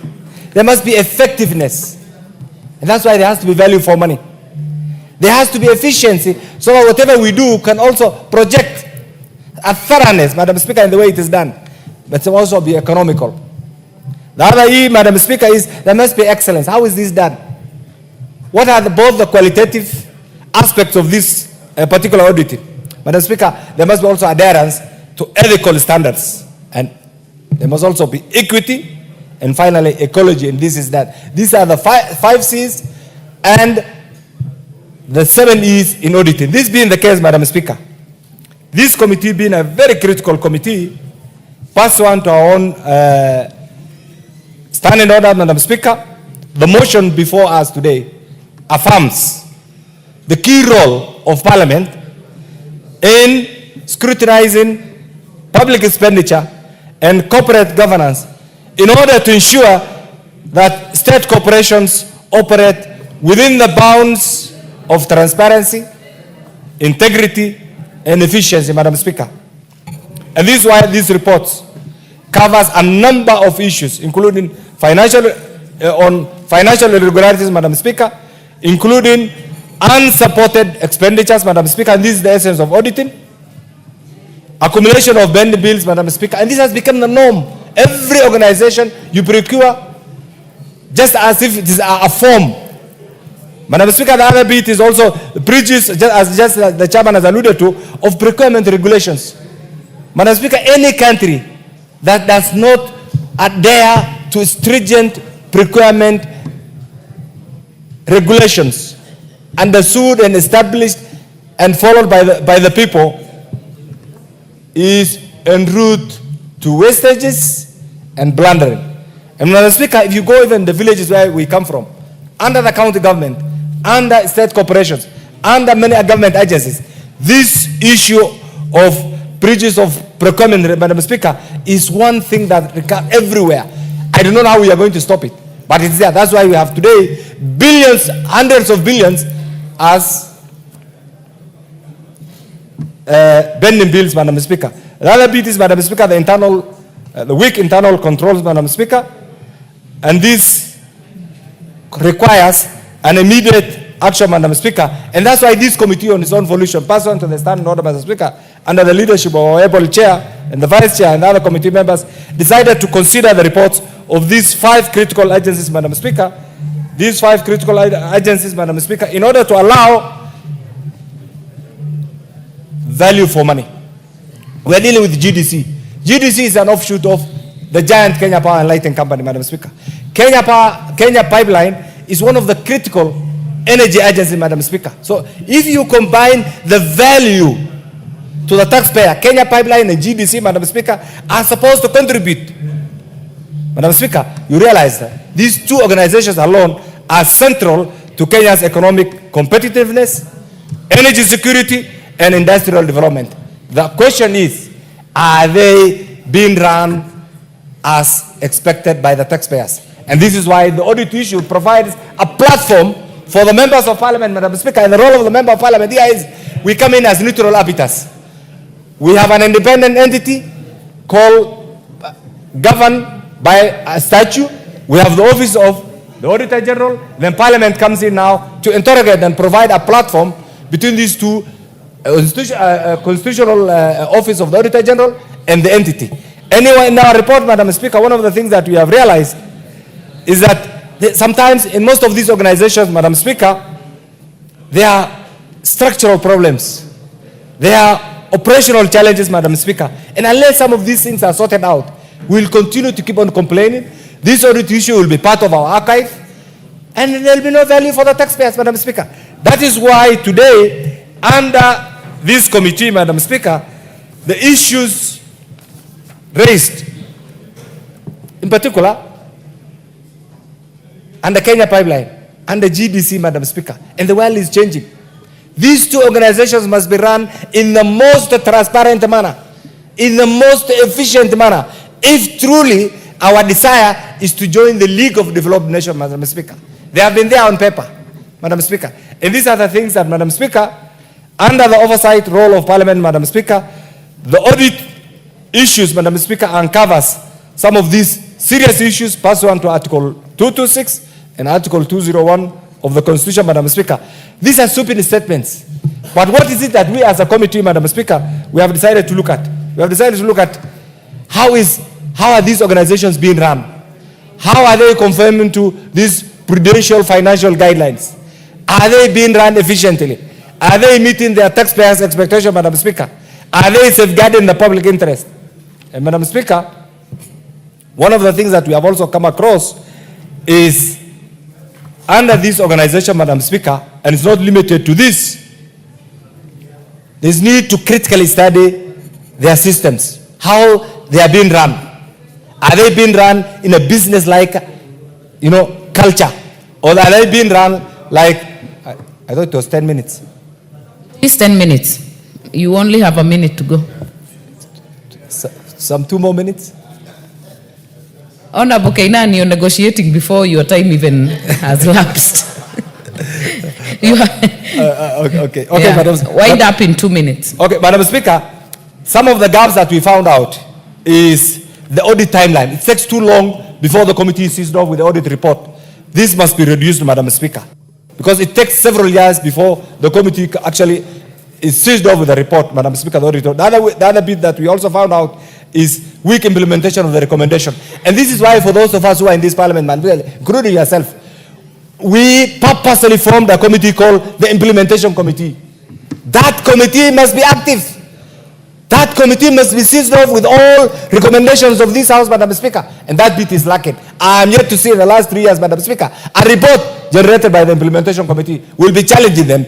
Either will wrap you up or will bring reports as expected by the framers of the current standing order, Madam Speaker. Madam Speaker, the other bit is there's a bit of insufficient public involvement. Some of these organizations have been run in a very opaque manner, Madam Speaker. It is the high time that there's a provision called public participation. We need to know the activities, the operations of Kenya Pipeline. We need to know how GDC is run and many other organizations. This bit is one thing that, Madam Speaker, is lacking. The other bit, Madam Speaker, is there's limited focus on outcome. We need to see money. This country requires resources for development. So these organizations per se must be tasked in a manner that will force them to contribute to the national past. Madam Speaker, the other final one is persistent governance challenges. We want some of these organizations in the future must get clean audit reports. How do they do that? Adhere to the procurement regulations, follow the standard established, Madam Speaker, and finally, there are prudential guidelines. Those prudential guidelines, Madam Speaker, must all contribute to the running of those organizations. I commend the committee members and the chair and the leadership, but in future, let's work very hard so that the audit reports get to the committee within the shortest time possible. I support. Very well. Member for Marakwet West, Honorable Troitich. Thank you, Honorable Speaker. Honorable Speaker, I rise to support this very important report on selected state corporations moved by my neighbor, Honorable Kosing. Honorable Speaker, the report is quite substantive and has raised weighty national matters, Honorable Speaker, that this House must take critical account into. Honorable Speaker, there is a lot of wastage in this country that we must take care, so that even as Parliament, as we pass budgets, we must be able to follow up and ensure that the money we have allocated to state agencies is utilized in a manner that is in accordance with the Constitution. Honorable Speaker, Dr. Ariko, who has seconded the motion, has said that there must be value for money. That is provided for in the Constitution, that any state agency allocated money must ensure that the money allocated by this House is used in a prudent manner as envisaged by PFM Act and the Constitution. Honorable Speaker, and Dr. Ariko has also talked about that the key problem, the problem in this country, Honorable Speaker, is the procurement department or matters to do with procurement. Honorable Speaker, this weekend I was in my constituency and I was shocked to see that vehicles are rotting in police stations. They are rotting even in health centers. Honorable Speaker, in terms of disposal, Public Procurement and Disposal Act provides a very clear framework of disposing motor vehicles. Honorable Speaker, you find that that act is not being followed. And why should vehicles rot in judicial, Honorable Speaker? Why should vehicles rot in our health centers? Whereas there's a mechanism in law of disposing those particular motor vehicles and of course other government properties as envisaged by the law. Honorable Speaker, but the question is this. The more of the motion are say that we need a legal framework, I don't know, institutions to be created. Honorable Speaker, we have sufficient legal and institutional framework in this country. What we need in this country, Honorable Speaker, is good manners. Someone has been given to run an office. Why should we not follow the law that is in place? Honorable Speaker, we have a committee in this house. The Committee on Implementation established under Standing Order 209. Honorable Speaker, for the avoidance of doubt, if you read Standing Order 209-2, it says the committee shall scrutinize the resolution of the House, including adopted committee reports, and thereafter provide solutions or even issue sanctions to those concerned. Honorable Speaker, if a committee of the House sits in accordance with Article 125, which says that committee has powers similar to that of the High Court. Honorable Speaker, to call witnesses and even to issue certain sanctions that is provided for under the Constitution. Honorable Speaker, therefore, the Committee on Implementation should ensure that to avoid wastage of public resources, to ensure there is value for money, that the reports of this House must be implemented as provided for in the adopted resolutions. Honorable Speaker, I support the report. I rest. Thank you. Very well. Honorable Makali Mulu. Yeah, thank you so much, Honorable Speaker. Honorable Speaker, I want to start by appreciating the committee, the PIC Committee on Commercial Entities, Honorable Speaker, for this good report. I've listened to the presentation by the mover and the seconder, Honorable Speaker.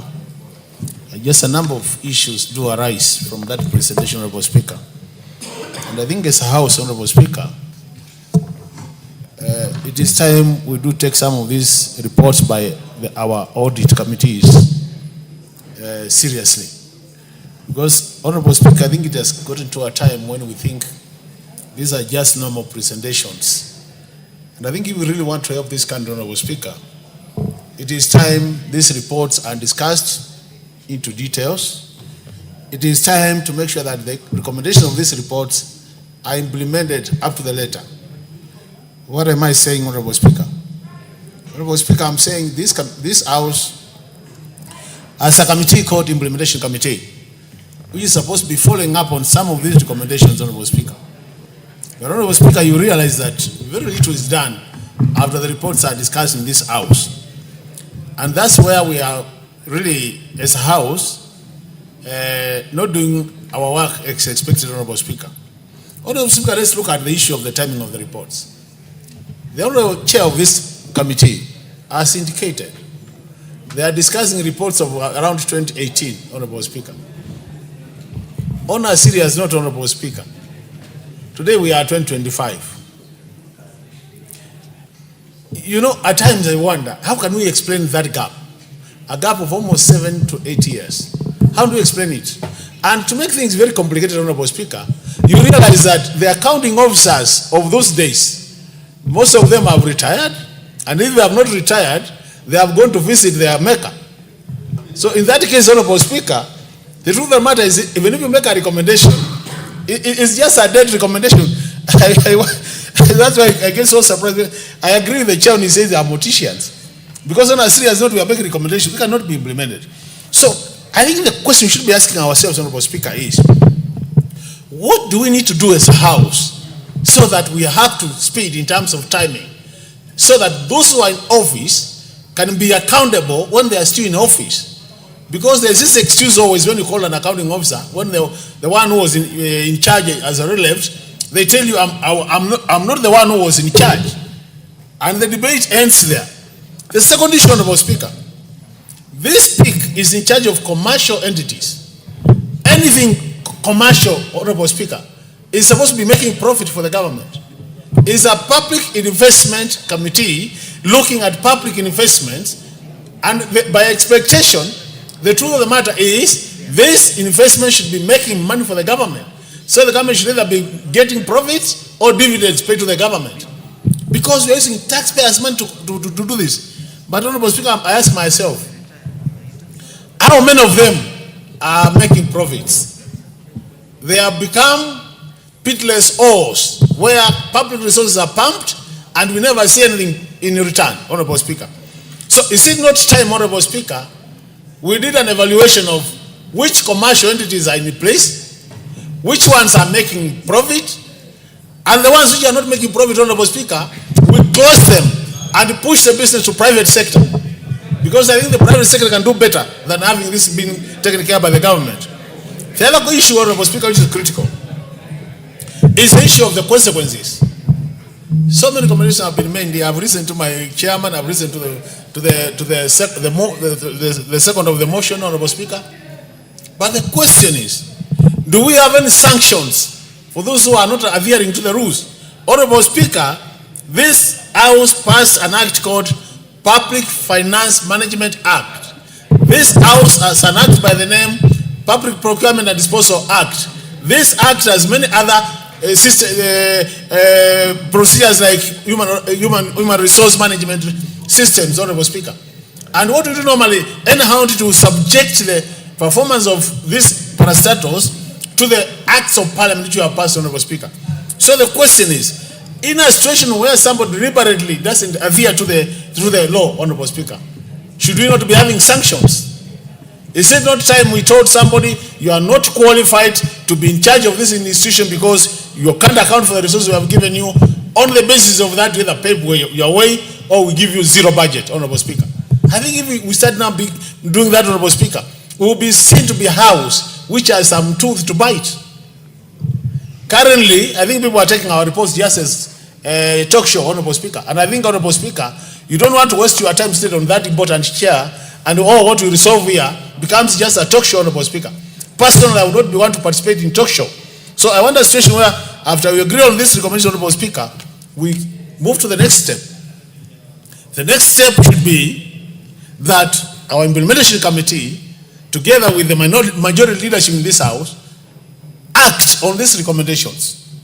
The other matter, Honorable Speaker, which I think is important, is for all these reports we discuss in this House, what lessons do we learn from the lessons learned? Do we ever learn any lessons so that we can say, Honorable Speaker, we have learned this lesson, and on the basis of this lesson, we change our tactic in terms of looking at this report? Because having been a monitoring and evaluation specialist, Speaker, before my earlier life, any lessons you learn from any activity, you are supposed to act on those lessons learned so that as a result of the lessons learned, Honorable Speaker, you improve your performance. Are we improving the performance of our commercial entities as a result of this report? Or is it a situation where we just, at times, Honorable Speaker, you feel so bad? This chair has reported they sit from morning to evening every day. Can you imagine sitting from morning to evening every day for a month or 2 months, and at the end of the day, your report just goes to the shelves? It is very discouraging. So, Honorable Speaker, I really want to recommend, as I support this report, I think as a House, we need serious to say now, enough is enough, and take these audit reports seriously, starting with the PAC reports, and take all the PIC reports, because now we have different PICs, Honorable Speaker, and reports of the special audit committees, because they're also there. I can see my friend, the Honorable Mulyungi, who is one of them. We need to take these reports, all of them, seriously, Honorable Speaker, and implement them, and be seen to have a tooth which bites, Honorable Speaker. And otherwise, we are just wasting our time, Honorable Speaker, and we are wasting the taxpayers' money. And I think really we can have better things to do if we cannot implement these reports. So my final comment, Honorable Speaker, as I see it, is that these audit reports, is time we tied them to our planning. It is time we tied them to our budgeting. It is time people face the music by not adhering to agreed laws and regulations. I submit, Honorable Speaker, and I support. Honorable Chanda. Thank you, Madam Speaker. Madam Speaker, as I rise to contribute to this, let me recognize the chair who was once my student somewhere. And where he has missed, I want to tell him that learning doesn't end. And that's where I want to start from. You know, the committee, in terms of the report that we've given on the issue of selected state corporations, the first thing that we needed to get from the chair and from the committee is, how many state corporations do we have, for example? And how many have we selected? What was the criteria of selecting those selected? How many remained? And who is going to examine those that have remained? I hope my student is listening. So this is something that is missing. Because as that happens, we may realize and we may recognize that there are many state corporations that by the end of the day, this parliament does know their operations. And it is important that it's looked at. On that consideration again, the committee has looked at, for example, railways. And there are 26 audit queries. The committee has chosen only to look at 2. Who else to look at the other 24? Again, my student needs to look at this afresh. So that we are very clear in terms of that our committee is doing a good job and we are watchful in terms of what the state corporations are doing and moving on. Other than that, Madam Chair, there's the issue of the implementation. I think it's a procedural matter. There are these recommendations that the committee has come up with very well, including EACT to come in to investigate and stuff like that. You see, between this report and the implementation committee's action, there's supposed to be 6 months. That's what we have in our standing order. Though the implementation has 6 months. Now, who is tracking this? That after 6 months, the implementation committee procedurally gets these recommendations and to follow them up. If you say ACC2 is you recommend that ACC to move in and whatever, it means that some office in this house must move EACC within the 6 months. So that when the implementation committee comes after 6 months, there's a very clear way, a clear order in terms of how the recommendations have moved and how actions have been moved also. I think this is what we are lacking here. And if we continue lacking it, it's going to be a big problem in the issue of even the implementation committee. Because I think they're also trying to do the same thing that maybe some of the committees are doing. They're also selecting. And when they select, you may realize that important ones get to remain. Like now, the recommendations that we have from this committee. So if the implementation committee again, and remember the time lapse, time that goes in between the 6 months is not a short time. Chances that some of these things will remain not looked at very many times are very high. So, Madam Speaker, that's something that I think was important, that as a House, we need to look at that procedure again, even when it comes to the issue of looking at the standing orders again. That where do we reposit? Where do we reposit these recommendations? And who moves those recommendations to the entities that are supposed to action the recommendations? And what happens? At what stage do those entities report back to Parliament whether they have acted or not, so that the implementation committee picks it up? I think these are the areas that if we clean out, some of these things may work out. But remember, they are definitely, like Mheshimiwa Daktari has mentioned here, we are investing in these state corporations. Some are supposed to be making money. Where do they take the money that they make? How come that at the level of the budget, we hardly see that there are also some incomes from what we call our state corporations? I think this is really a problem. The final one that I wanted to bring, Madam Chair, and I think Chair of the committee listens to this, there's a general and a bigger problem on the issue of public land. The Constitution tells us that it is the National Land Commission that is invested with the powers to look at the issues of public land. If you critically look at what we are doing, including what the state corporations are doing, a more serious one is the railways. In as much as we are saying railways may run down, railways is the one that one of the state corporations that has a lot of money to pay land. In as much as they are losing their land, sometimes not in a manner that we know, but they are the ones who are also paying a lot of money in terms of new purchases of land. So when a state entity, a state corporation, whatever it is, buys land, that land immediately from that day needs to be under the National Land Commission, which is what the Constitution recommends or knows. But what we do is that a state corporation buys land, the commission doesn't know. Land for a school, for example, yeah? These are public lands, but where the titles reposited, the titles of public schools are in treasury. So what is Treasury doing with the whole issue, again, if they are not mandated? The Treasury is not mandated to look at the issues of public land. Why should we have titles in Treasury? Why not have them in National Land Commission? What is happening that the National Land Commission cannot have an inventory of all the public lands we have in this country? Because immediately we are haphazard, we'll keep losing them, and then all manner of complaints will be coming in left and right. So, Madam Speaker, those are some of the things I wanted to look at, but it is important, it's very critical that when the committee picks or selects a few state corporations to examine, they need to tell us how many are remaining, such that those that are remaining, we get to know who else is going to examine them. Who else will examine them, such that Parliament is able to get to know what exactly is happening. Thank you, Madam Speaker. Well, Honorable Owen Mbaya.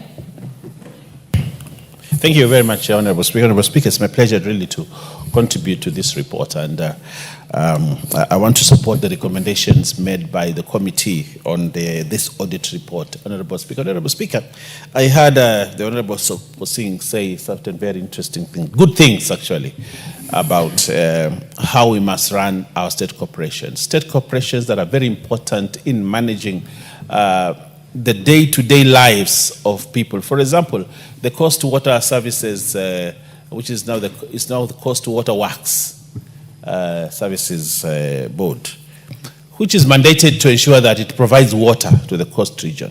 But what I have heard, Honorable Speaker, and the picture that is there, we always hear that the Coast Water Works Services Board does not have funds such that they cannot implement new projects.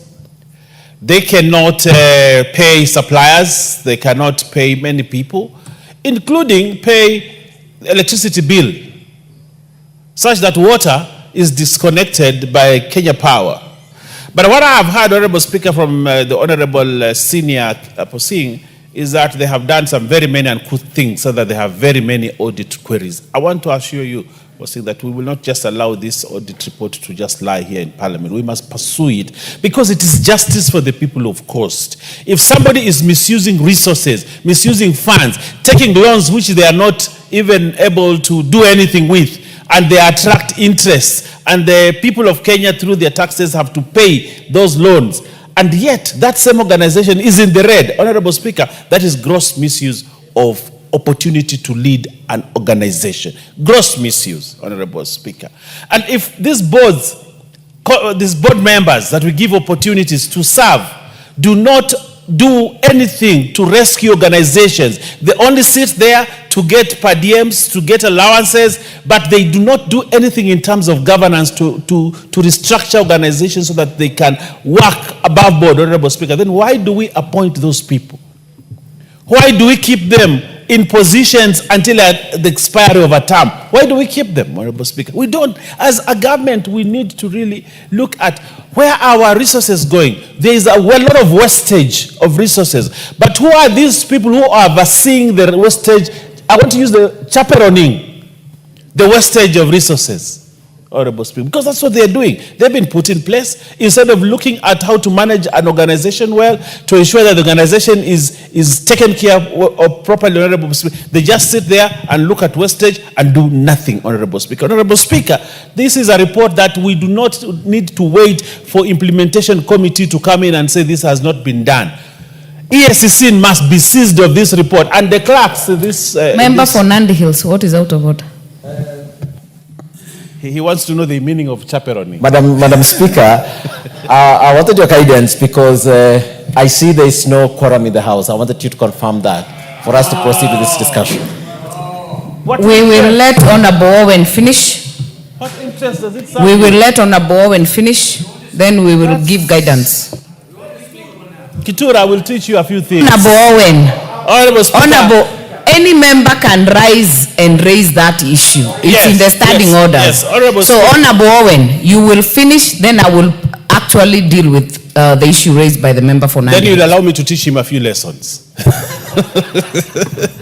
Honorable Speaker, so I want to say this, Honorable Speaker, that I heard also the Kenya pipeline is being mentioned, Honorable Speaker. But before I go to the issue of Kenya pipeline, I heard about the Mzizima pipeline. The Mzizima pipeline, Honorable Hosing talked about the Mzizima pipeline. That the people of Mombasa have waited for so long, many years, to have the Mzizima water reach Mombasa. But there has been a continued delay on ensuring that we have this pipeline because of one excuse after the other. While the people of Mombasa keep on suffering, they stay without water. The water that comes from Mzizima pipeline, that should come from Mzizima pipeline, Honorable Speaker, serves Kilifi. And actually the person that serves most is the MP for Kaloleni who sits behind there. If this pipeline is actually constructed, it will help ease the problem of what probably we will not even need Mwache Dam, which is going to consume billions of shillings. But the water from Zizima, which we actually come to Mombasa through natural gravity, without having to incur a lot of cost, has been delayed. But we have a revelation of why it is being delayed in that report, Honorable Speaker. And this report must be flagged off so that everybody knows where the problem is. When we have a state corporation that is not doing its job, people suffer. The people of Kaloleni suffer. The people of Rabai suffer a lot because of water issues, just because some people who are called Coast Water Services board members are not diligent at their work, Honorable Speaker. And I think this is one of these reports that should be used as an example. And I agree with you, Dr. Ochanda. I agree with you.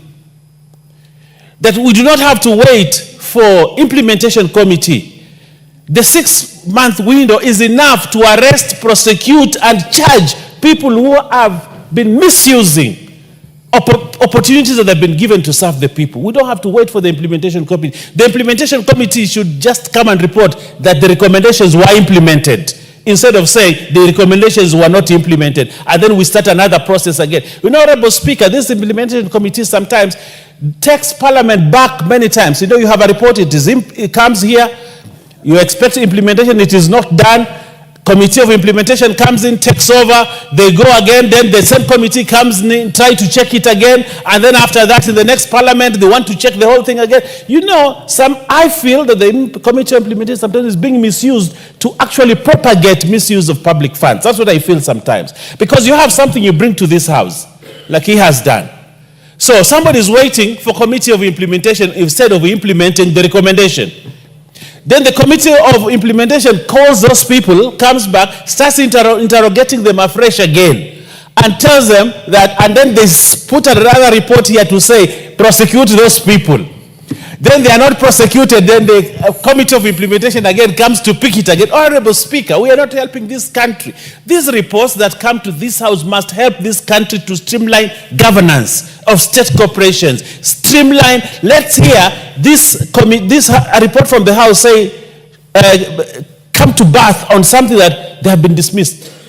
The head of public service has degazetted committee members because of a report from the House. That's what we want to see. And that is what will give even the morale of these committees to actually table those.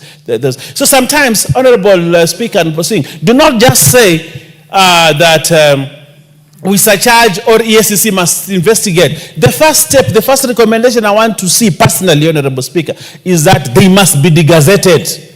The board members must be degazetted as members. Then investigations can take place. I think that will be an apt. And those members of those corporations, Honorable Speaker, will actually start working, knowing that if Parliament comes, because, Honorable Speaker, a gazette notice is subsidiary legislation. And that subsidiary legislation actually must be approved by Parliament. This Parliament can actually recall that subsidiary legislation, that gazette notice. So instead of just saying, ASCC investigates, Honorable Speaker, I think one of the recommendations is that those members must be degazetted if they have led to the loss of money within a state corporation. That will be an important and apt recommendation for the committee, so that actually we make progress. Honorable Speaker, I had the Kenya pipeline issue. And Honorable Speaker, Kenya pipeline used to employ so many people in Mombasa. Many families lived, educated, owned houses because they were working in Kenya Pipeline Corporation. The death and collapse of Kenya Pipeline led to the death and collapse of many families, Honorable Speaker, because of misuse, because of mismanagement, because of Lack of proper governance structures, Honorable Speaker.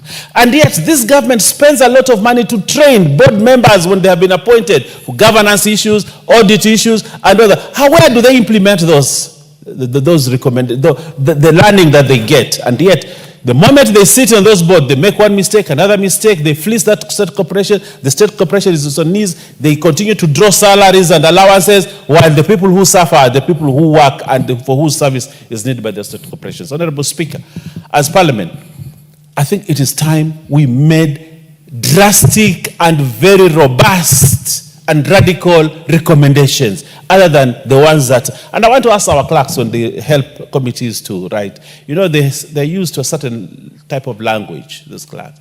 Oh, you know, this is how it is done.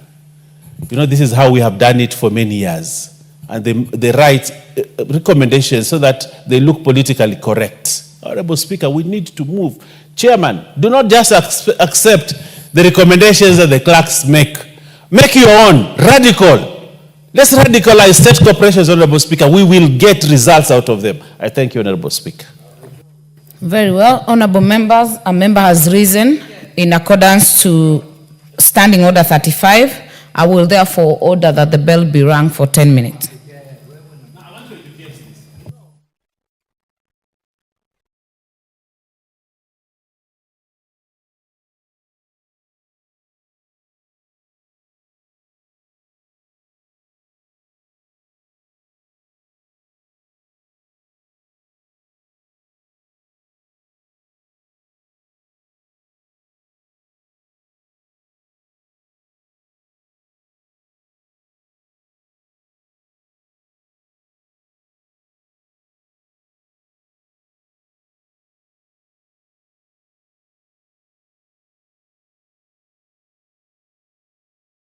Mfadhili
could you be upstanding?